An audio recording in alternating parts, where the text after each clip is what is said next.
il y a exactement 48 heures, les enregistrements les plus explosifs de l'histoire policière française ont fuité de la police nationale. Ce que vous allez entendre dans quelques instants ébranlera la confiance dans la police française jusqu'au fondement. Au cœur de Paris, dans les couloirs sécurisés de la place Beauvau, le commissaire général Éric Dubois n'a jamais pensé que son appel téléphonique d'il y a 3 semaines était enregistré. À ce moment-là, il avouait ouvertement comment il piétinait les valeurs républicaines de liberté, égalité et fraternité auxquelles le peuple français fait confiance. Les enregistrements que je partage avec vous ce soir révèlent non seulement la culpabilité d'une personne, mais la corruption d'un système entier au cœur de la République française. L'appel a eu lieu le 15 mars, exactement à 14h30. La conversation de 29 minutes depuis le bureau de Dubois avec un chef d'organisation criminel encore non identifié montre déjà dans les 2 premières minutes comment elle va changer l'équilibre du pouvoir dans les forces de l'ordre françaises. Pierre, nous avons un gros problème, commence Dubois avec une inquiétude évidente dans la voix. L'opération de Marseille a attiré beaucoup plus d'attention que prévu. Nos arrangements spéciaux pourraient fuiter dans les médias. La deuxième voix de l'enregistrement répond avec un accent marseillais distinct. Éric, calme-toi. Nous menons ce genre d'opération comme ça depuis des années. Le Figaro est sous contrôle, nous avons aussi des amis à France 2. Si nécessaire, nous changerons l'histoire. Ces mots sont la preuve vivante de la violation du principe de transparence, fondement des forces de l'ordre françaises. Mais ce n'était que le début. Dubois continue. Le problème, c'est que cette fois c'est différent. Le nouveau contrôleur général, Muller, travaille très méticuleusement. Il est absolument impossible qu'elle voie certains de nos dossiers. Quel dossier ? Demande l'autre voix, mais d'après le ton, il est clair qu'il pose cette question seulement pour l'enregistrement. Ceux avec l'organisation maghrébine. Tu sais, ces dossiers d'opération. À ce point, l'enregistrement devient encore plus sombre. Est l'organisation maghrébine mentionnée par Dubois et un réseau criminel qui a brièvement fait la une des médias français l'année dernière, mais a été rapidement oublié. Les enregistrements continuent et la vérité commence à émerger. Dubois, notre accord avec la famille Ben Ali a nécessité que nous assouplissions un peu les procédures légales. Si l'enquête fédérale trouve ces détails, combien d'assouplissements ? Demande l'autre voix. Les rapports de saisie de drogue. Disons que nous avons montré les quantités un peu plus faibles. En matière de blanchiment d'argent aussi, nous avons ignoré certains comptes. Ces déclarations montrent l'existence de violations graves dans les forces de l'ordre françaises et les opérations antidrogue. Mais le pire était encore à venir. Éric, l'organisation est-elle satisfaite de nous ? Demande la voix inconnue. Très satisfaite, tellement que, le mois dernier à Cannes, cette affaire. La voix de Dubois prend un ton souriant. Quelle affaire ? Le compte à Monaco. Un joli bonus est arrivé pour toute la famille. Ces mots sont un aveu ouvert de corruption. Selon la loi française, l'acceptation de tels paiements par les forces de l'ordre constitue un crime grave. À ce point, l'enregistrement devient encore plus sombre. Est l'organisation maghrébine mentionnée par Dubois et un réseau criminel qui a brièvement fait la une des médias français l'année dernière, mais a été rapidement oublié. Les enregistrements continuent et la vérité commence à émerger. Dubois, notre accord avec la famille Ben Ali a nécessité que nous assouplissions un peu les procédures légales. Si l'enquête fédérale trouve ces détails, combien d'assouplissements ? Demande l'autre voix. Les rapports de saisie de drogue. Disons que nous avons montré les quantités un peu plus faibles. En matière de blanchiment d'argent aussi, nous avons ignoré certains comptes. Ces déclarations montrent l'existence de violations graves dans les forces de l'ordre françaises et les opérations antidrogue. Mais le pire était encore à venir. Éric, l'organisation est-elle satisfaite de nous ? Demande la voix inconnue. Très satisfaite, tellement que, le mois dernier à Cannes, cette affaire. La voix de Dubois prend un ton souriant. Quelle affaire ? Le compte à Monaco. Un joli bonus est arrivé pour toute la famille. Ces mots sont un aveu ouvert de corruption. Selon la loi française, l'acceptation de tels paiements par les forces de l'ordre constitue un crime grave. Au fur et à mesure que la conversation progresse, il devient clair que ce n'est pas seulement une déviation individuelle, mais un problème systémique. Comment ces affaires peuvent-elles être si faciles ? Demande le partenaire de conversation de Dubois. Tu comprends, le système est flexible. Nous utilisons les faiblesses de coordination entre la police nationale et la gendarmerie. Quand il y a des retards dans le partage d'informations entre les commissariats parisiens et les unités régionales, ces retards se transforment en opportunités. D'autres régions aussi. Tu es sérieux ? Bien sûr. Le mois dernier, j'ai parlé avec le commissaire de Lyon. L'opération de Bordeaux n'a jamais commencé. Tu penses que c'est une coïncidence ? Ces déclarations montrent l'existence de manipulations coordonnées non seulement au niveau national, mais aussi dans les forces de police régionales. Et les questions à l'Assemblée nationale ? La commission des lois ne pose-t-elle pas de questions? Ils posent des questions bien sûr, rit Dubois. Mais nous connaissons leurs questions à l'avance. Nous avons découvert que certains membres de la commission sont, disons, compréhensifs. La partie la plus critique de la conversation concerne la pression de l'UE et comment la coordination d'Europol est manipulée. Eric, les rapports de Bruxelles semblent sérieux. Qu'est-ce qu'Europol dit? Ne t'inquiète pas. Nous avons aussi des connexions à La Haye. L'ancien directeur d'Europol, Schmid, fait maintenant du conseil privé. Nous lui donnerons un beau contrat et il aidera à adoucir le rapport de l'UE. C'est légal? Zone grise légale. La France est un membre fondateur de l'UE, notre voix a du poids. Personne ne veut entrer dans les détails. Cette partie montre que la manipulation se fait aussi dans les institutions européennes et révèle que le problème a une dimension internationale. Et la population locale? Les manifestations à Marseille augmentent. Le peuple peut être dirigé.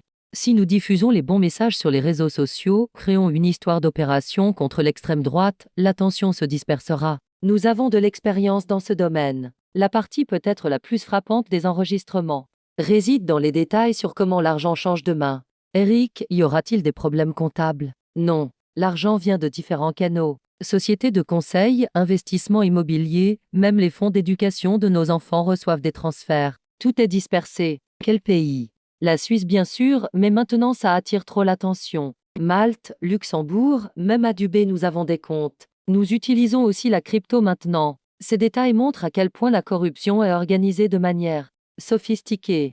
Combien d'argent parlons-nous au total? Pour cette opération, environ 2,5 millions d'euros. Mais c'est juste cette année. Si nous incluons l'année dernière, des chiffres beaucoup plus importants. 2,5 millions d'euros dans une seule opération. L'argent des contribuables français. Cette partie de la conversation révèle comment les médias français sont manipulés. Eric, comment va notre stratégie médiatique? Demande l'autre voix. Nous travaillons avec les médias mainstreamés, alternatifs, un éditeur au Figaro, un producteur à France 2, un chroniqueur à Libération. Nous pouvons les atteindre tous de différentes manières. Comment les atteignez-vous?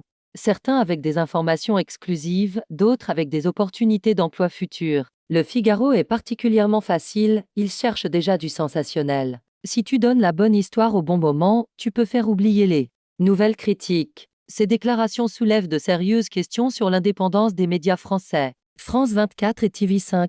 Les médias internationaux sont plus complexes mais pas impossibles. Il y a des nominations de haut niveau, là nous pouvons être efficaces. Cette partie des enregistrements révèle les relations établies avec différents partis politiques. Seulement Renaissance où vous travaillez aussi avec d'autres partis? L'idéologie n'est pas importante pour nous. Nous pouvons nous entendre avec LR, avec le PS, même avec les Verts. L'argent dépasse les opinions politiques. Les Verts, ne défendent-ils pas la politique propre? Il le semble, rit Dubois. Mais ils ont aussi des projets climatiques, des besoins de financement. Beaucoup de choses deviennent possibles sous prétexte d'opérations environnementales. Le RN, qu'est-ce qu'il en est? Le RN, c'est différent. Nous ne travaillons pas directement avec eux, mais parfois le chaos qu'ils créent nous arrange. Il distrait l'attention. La partie la plus sombre des enregistrements détaille les connexions avec le crime organisé. En dehors de la famille Ben Ali, travaillez-vous aussi avec d'autres groupes? Demande la voix inconnue. Il y a des familles italiennes, des réseaux d'Europe de l'Est. Le port de Marseille est un grand hub, tout passe par là. Avec coordination, de plus gros business peuvent être faits. La mafia russe? Avec eux.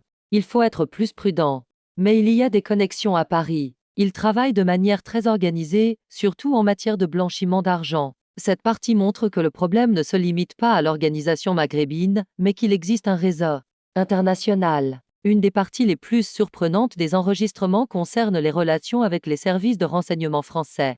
Comment va la coordination avec la DGSI? Demande l'autre voix. Nous travaillons très bien avec la DGSI. Nous leur donnons du renseignement sur le crime organisé, et ils ferment les yeux sur certaines opérations. La DGSE est elle aussi impliquée? La DGSE c'est plus complexe. Mais dans les opérations internationales, il y a partage d'informations. Parfois nous pouvons ajuster ce qu'ils vont voir ou ne pas voir. Ces déclarations montrent que les services de sécurité français sont aussi impliqués dans ce réseau de corruption. Dans la partie d'analyse des enregistrements, la dimension européenne de ce réseau émerge. Y a-t-il des systèmes similaires en Espagne et en Italie? Demande la voix inconnue. En Espagne, nous établissons des connexions avec la Guardia Civile. En Italie, le système est déjà flexible comme le nôtre. La coordination devient beaucoup plus facile. Les Pays-Bas. Les Pays-Bas, c'est le plus difficile. Ils sont vraiment très transparents. Mais le port de Rotterdam est critique, nous faisons des efforts pour contrôler le trafic qui passe par là.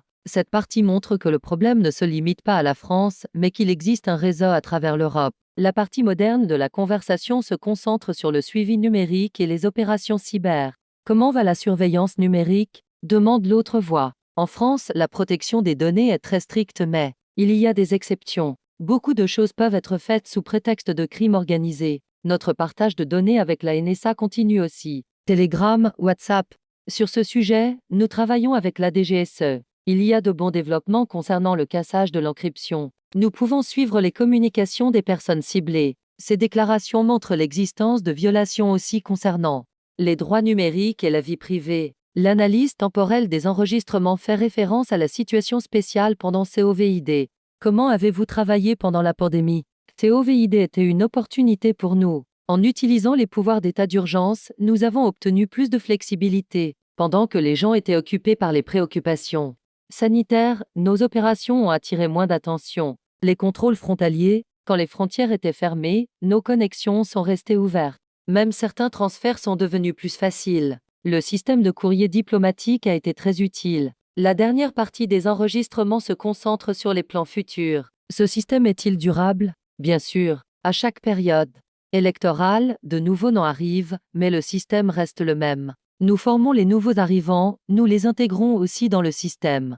Et si nous sommes attrapés, le risque d'être attrapé est minimal. La bureaucratie française est très complexe, la responsabilité est dispersée. Et même si nous sommes attrapés, quelques personnes individuelles sont sacrifiées. Le système continue. Nouveaux objectifs, les crimes cyber grandissent. Les systèmes de suivi de crypto-monnaies se développent. Nous devons aussi prendre position dans ce domaine. En plus, les politiques climatiques rapportent beaucoup d'argent sous prétexte d'investissement vert. Ces enregistrements audio montrent l'existence de problèmes graves concernant les forces de l'ordre et la démocratie en France. Une seule opération de 2,5 millions d'euros, manipulation médiatique systématique, réseau de corruption internationaux et accords secrets entre partis politiques. La révélation de ces enregistrements nécessite non seulement la fin de la carrière de Dubois, mais une opération de nettoyage en profondeur dans les forces de l'ordre françaises. Mais ces enregistrements sont-ils réels? Dubois a nié ces accusations, mais les experts en analyse audio ont confirmé l'authenticité des enregistrements. Le parquet national financier a maintenant ouvert une enquête. Cette histoire est un avertissement non seulement pour la France, mais pour toute l'Europe. Quand nous faisons aveuglément confiance aux forces de sécurité, la vraie sécurité est aussi mise en danger. Si même dans la police nationale, une des institutions les plus fiables de France, il y a ce niveau de corruption, il faut questionner le système depuis ses racines. La République française mérite mieux que ça.